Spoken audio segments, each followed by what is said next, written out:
Welcome to Inspiring Women with Laurie McGraw.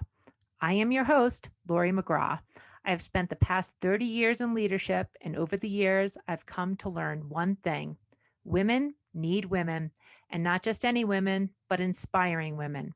Tune in every week to hear from women at the pinnacle of their careers and from others who are just starting out. Episodes can be found at inspiringwomen.show or subscribe on your favorite podcast app.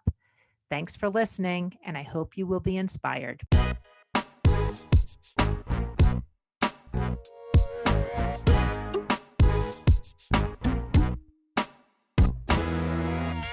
All right, we're kicking off on this really fun collaboration. Joy, I'm so excited to have you here in Boulder in my home, and we're doing this really fun Road to Health event with Hit Like a Girl. And I've been personally a fan of yours for a while now. I've actually modeled some things of my own Inspiring Women podcast on things that you've done. I've learned a lot from you. So now to meet you and have you here and be doing this collaboration is really exciting. We've got a group here. We're here in Boulder. We just did a hike this morning. We were with about 10 women out there on the trails. Joy and I are feeling really buff and fit and all those things. So Joy, thanks for being in Boulder. Yeah, thank you for collaborating with me. This has been a lot of fun, and I love the Colorado community. You guys are very active in startup. We're in Denver Startup Week, so it's nice to get some buzz from around that. But ultimately, like the conversations that happen in a setting like going on a hike is something I'm really passionate about. And I'm glad that you were open to hosting this type of event, because I feel like women in healthcare and technology, we have a way of, we get to network and mingle with people, but it's oftentimes at conferences or really important meetings, and we don't always let our guard down. It's not always a place that everybody can be at every single conference. And there's some sort of magic that happens when we get to walk and talk in nature. So yeah, and I think this is part of the sort of self-care. A lot with all the things we talk about with women is how do you balance and all of that, and getting outside is good for everyone's health and mental health and all of that. But Joy, I know you've been doing this Road to Health experience with Hit Like a Girl. So how many stops? What stop is this on the road? We're a couple weeks out from the big conference in Vegas. Yes, we are technically on this is the 9th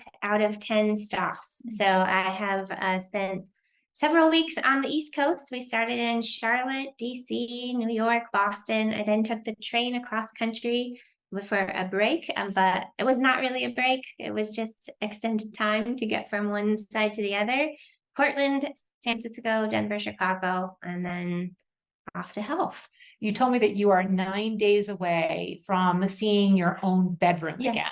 How exciting is that? I'm very excited. I did not realize how much I would miss it. And of course, my dog. I'm just missing home. Yeah. But it has been lovely to be able to connect with so many people in their regions and start to see the communities that have been built, and the areas that y'all are whatever challenges are being addressed in each area has been unique, but also thematic. There's a lot of the same struggles that people are facing across the country. So let's talk about some of the themes. So there's both the sort of themes of what's happening in healthcare and innovation and technology, but then there's also a lot of themes of women in leadership and what it means to build community and why that's even important. So talk about some of those. Yeah, some of the things that have been really lovely to see is sort of this commitment from women to sort of not be so competitive, not to be the person who is defending at all costs their seat at the table,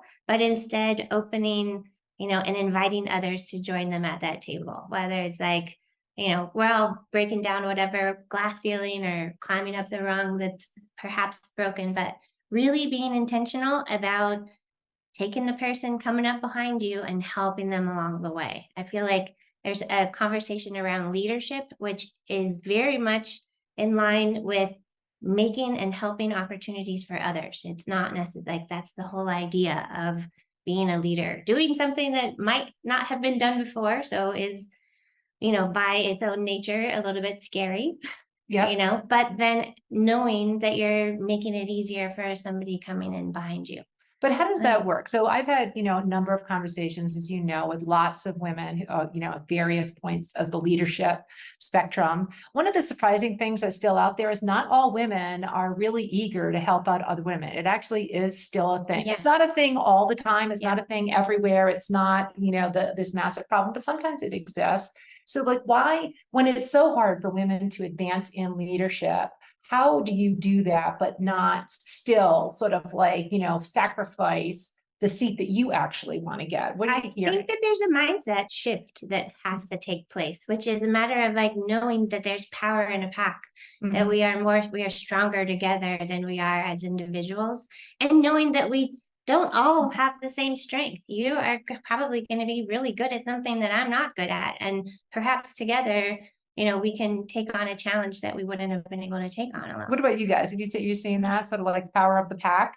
We were a mighty pack, just by the way, listeners, out there on the trail today. I will say that. So, and I experienced that at HIMSS last year. We had a group of women who go through the exhibit hall, and like we turn heads when we work together, when we collaborate together, even when we walk together. People, like, there's power in literally just joining forces visually, and not necessarily in every step of the way and every meeting, making sure that you're inviting, maybe the intern or something. Yep. But, visually, when people see that we are working together, I think that they can trust that we're also capable of getting a lot done. Yep. I also think it's nice to see that it's not an anomaly. I'm doing a couple of interviews. I did an interview at one of these conferences with 3 female CEOs at the same time, which was just exceptional, right? And they're all learning from each other while also excelling at their business. I'm meeting with an entire women-led CEO and down executive team, and it's not the anomaly anymore. It's actually like as it shouldn't be, Right. So it's very fun to see that happening. Yeah.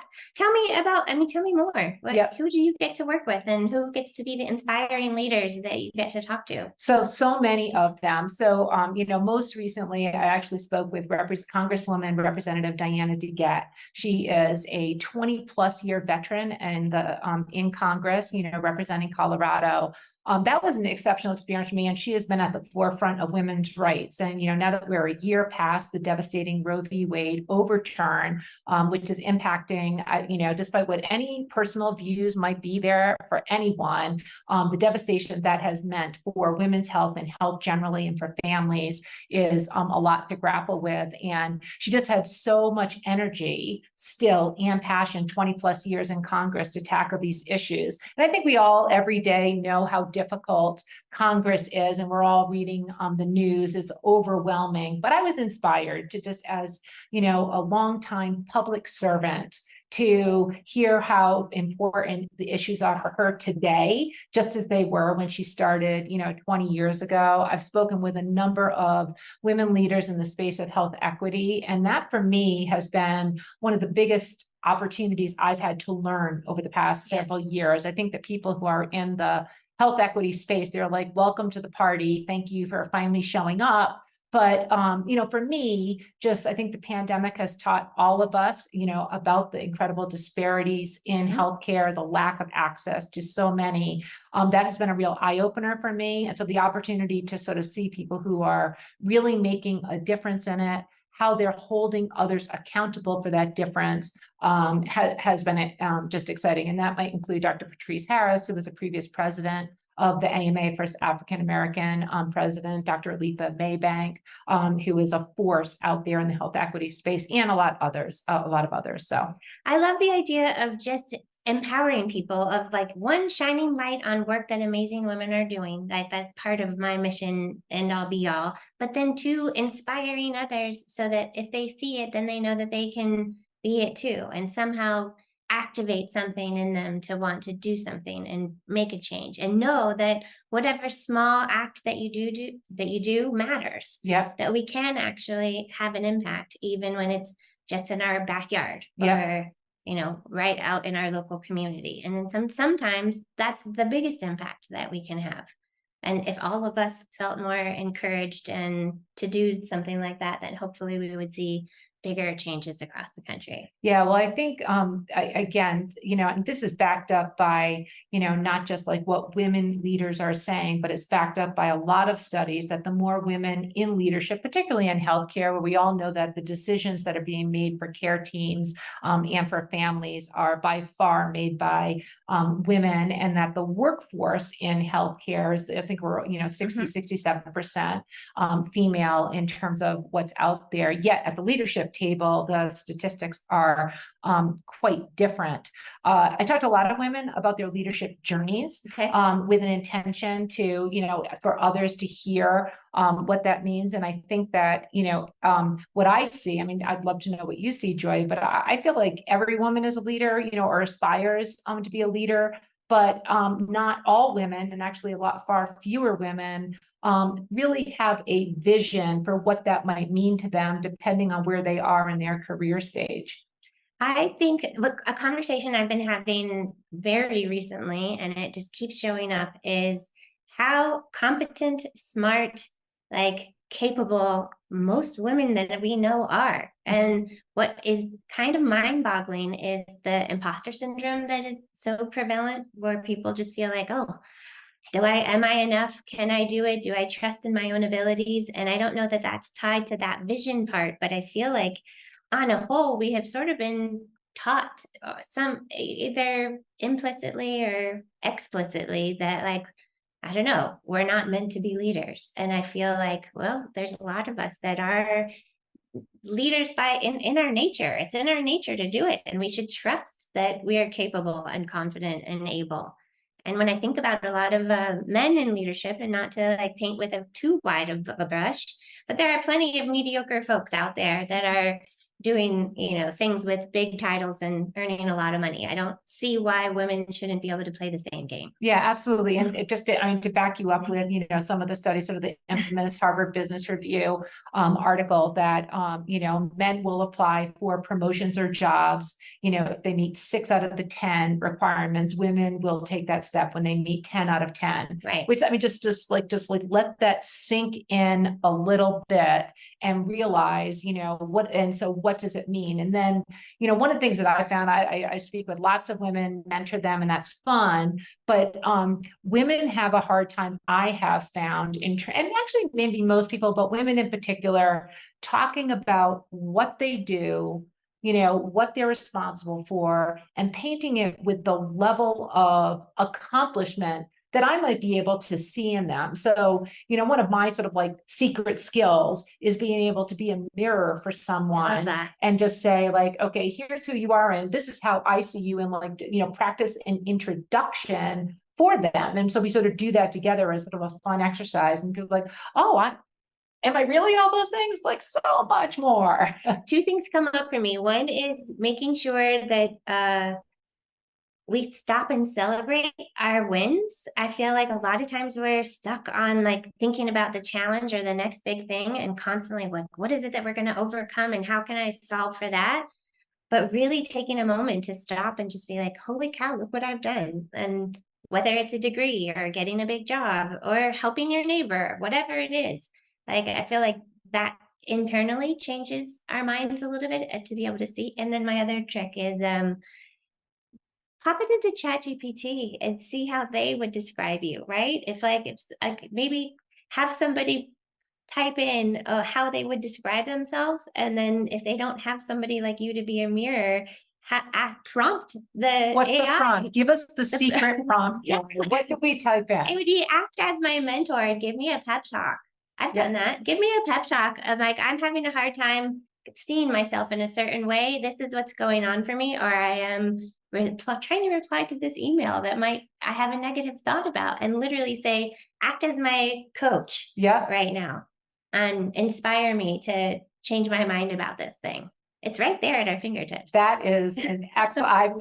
I'm totally going to try. We all Google ourselves, right? Like, we can all try to do this, like say it better for me. I totally did it the other day. I got a no. And I feel like sometimes, you have this like, oh, I'm not valuable, or I'm not worthy. Somebody rejected me, right? And then in my imposter syndrome, and I was literally like, copy paste my email in there. And I was like, I need a pep talk about this. How can I reframe? And they're literally, it was just like, it's not a no. Look at this. It's the opening of a relationship. It's just a not right now. Yep. And you have so much to look forward to. And I was like, are you kidding me, AI? Thank you, therapist. That's a little scary, but okay. So then what's so with all the women that you speak with and the community that you built and, hit like a girl. So like, Yeah. what are you seeing there in terms of like, let's just talk about imposter syndrome. It is, and that's, stuff that comes with confidence. And most women at one point in time of a day, Yeah. talk about their varying degrees of confidence. And so what are some of the secrets there? Who's doing it really well that you've spoken with? You're like, oh, I really think this person's got it nailed, or a tip that you share with others. There's a woman that I am thinking of right now. Her name is Susan Clark, and she's the health IT rock star. And she basically, we have a federal rule book club, and we just show up for each other to read the federal rules so that we can make it less intimidating for each other. And Yep. it's literally that act of showing up and saying, well, here are all the questions that I have, or here are the things that are on my mind, or I'm going to teach you. And there's only like 7 of us together, but we're helping each other through this difficult thing because it's not particularly fun. But if you want to change something, you have to understand it. And Yep. so literally just, I would say showing up half the time is the biggest part of the battle. I think that also is just great advice in terms of, so many of the times we have these big jobs and, in your big job, you need to show up as the confident person, the person who is the expert, the person who knows it. The reality is you probably don't know a whole lot of things when you're sitting at the management table, the board table, the, team table, whatever it is. And so having some people that you trust Yes. who are either not in the group that you can say like, okay, how do I read this P&L statement? How does this really work? What, when somebody said this about that, I nodded my head, but I didn't really know what I was talking about. So can you explain that to me? 100%. Those are so helpful. Yeah. People that you can trust to let your guard down and Yep. just say like, okay, I had questions and Yep. I don't, like, and of course you have questions. We're not supposed to know everything. Yeah. How about the sort of like in the moment? So like when you're sort of like, it's supposed to be a knowledgeable one, but you don't necessarily know what's being talked about. What are some tricks of sort of like in the moment, the learning and still having the presence to not look or feel less competent than you want to be? I think asking good questions. I mean, ultimately, like if you have questions, likely other people have questions. And I would like, if you're confident enough to know that you're a good learner and you're curious, like, well, if you have deeper questions about something, I don't think that it's showing weakness that you might not know.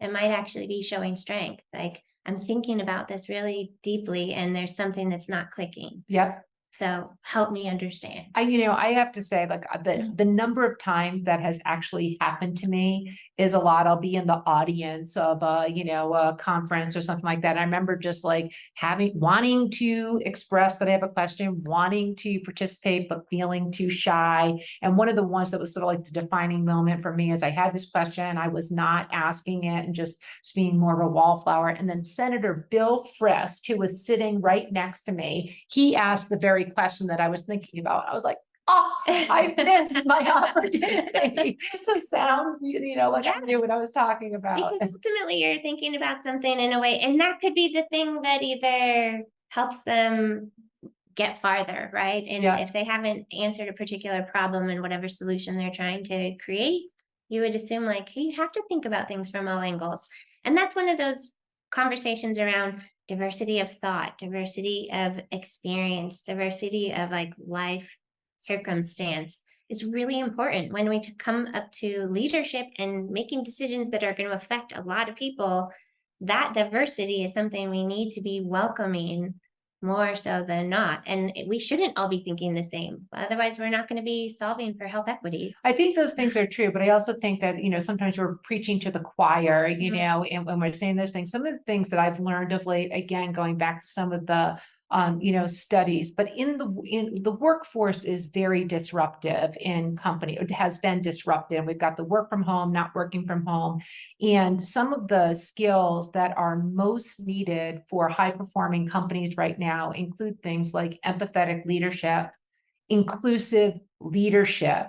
And so I think that that's particularly important for women because there's a tendency and an opportunity to be really excellent at that. Yeah. And, your ideas of like, just bringing a group with you and showing up that way is one way of doing it, but just stating out loud, like, I'm really good at these things that, oh, by the way, are important for our company to be at a next level of excellence, growth, whatever the metrics might be. One of the things that I find is a skill that we don't necessarily cherish as much as we should. Listening. Like, I think that there's a lot of folks that do a lot of talking and not so much listening. And the act of listening is so important because it's like, it's not coming from an ego of, I know what the answer is. It's if you can fully be coming from a place of like, I want to understand, and using that to hopefully create better solutions. Yeah. But that's a tough place ego wise to come from, I think. And I think that women bring that to the table a lot. I definitely. Generally speaking, you're right. You're absolutely right. Yeah. So Joy, just again, going back to the, it's stop 9 of your, 25 or whatever stop 4 you're doing. Some of the industry trends. So what have been some of the highlights? So more than ChatGPT, more than AI, or maybe a little bit of nuance on AI in terms of. I mean, everybody's talking about AI. I think interoperability has been an overarching conversation everywhere that I go.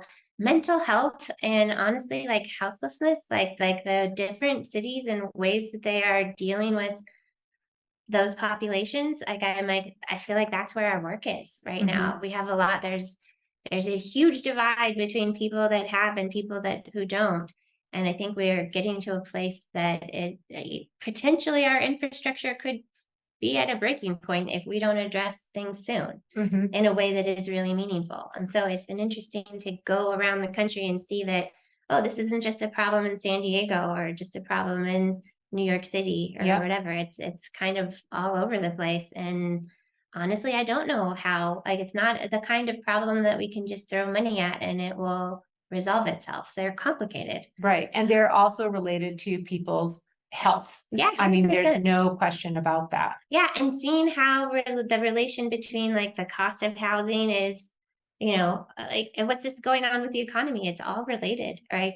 Yeah. And of course it's all related to our health care, like whether you have a roof over your head, whether you have food to eat, if you're addicted to something, or if just your mental health of not having any of those. Yeah. And some of the solutions that are out there, I mean, one of our, Boulder residents, Ina Plum, who I think we've both spoken to on our podcast, what they're doing at MetaRive is one of those sort of like interesting solutions, but there are others that are out there in terms of bringing healthcare to the people that most need it. And, I'm just rooting for all of them because the situations are pretty dire. I don't think it's an either or. It's got to be a both and just like many things, right? Yep. It's just like there's got to be a lot of different solutions to solve for it because it's not a one size fits all. Yeah. Yeah. What other trends? What other things that have been exciting to you or just like surprised you? I will say there's been a self-care and community care conversation and theme, which has been really great. A lot of just like mental health in the sense of like, oh my gosh, have you guys ever stopped and done hand massages and like realized how like sore your hands are just from typing all day? You don't think about it, but it's an easy way that a person can show up for themselves without really like having too much effort.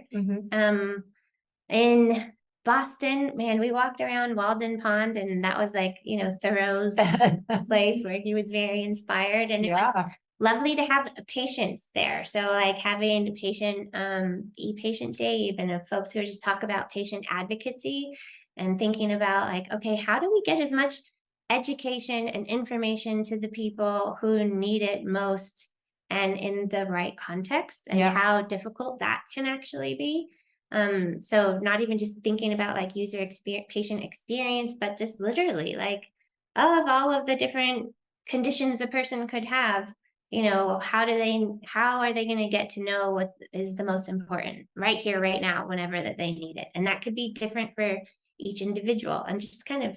Well, I think those Making up patient, I that. mean, it's what a change, right? I mean, so, I've spent a lot of time on the physician experience, the clinician experience, which is in and of itself its own level of complication. And I think people are much more focused on that today. But I mean, I have two children who are in their late 20s, and believe me, they could care less about how complex healthcare is, interoperability. They don't even know what that means. Yeah. But the fact that they have to still fill out forms if they need to go see someone is just an insanity to them. But education for them might be something that comes on their Apple Watch, right? Mhm. And like trying to close the rings. Like Yep. it might be a totally different meaning for them than geeking out on something. Yep. And I would say the data conversation is also trending, of course. It's Yep. like very important.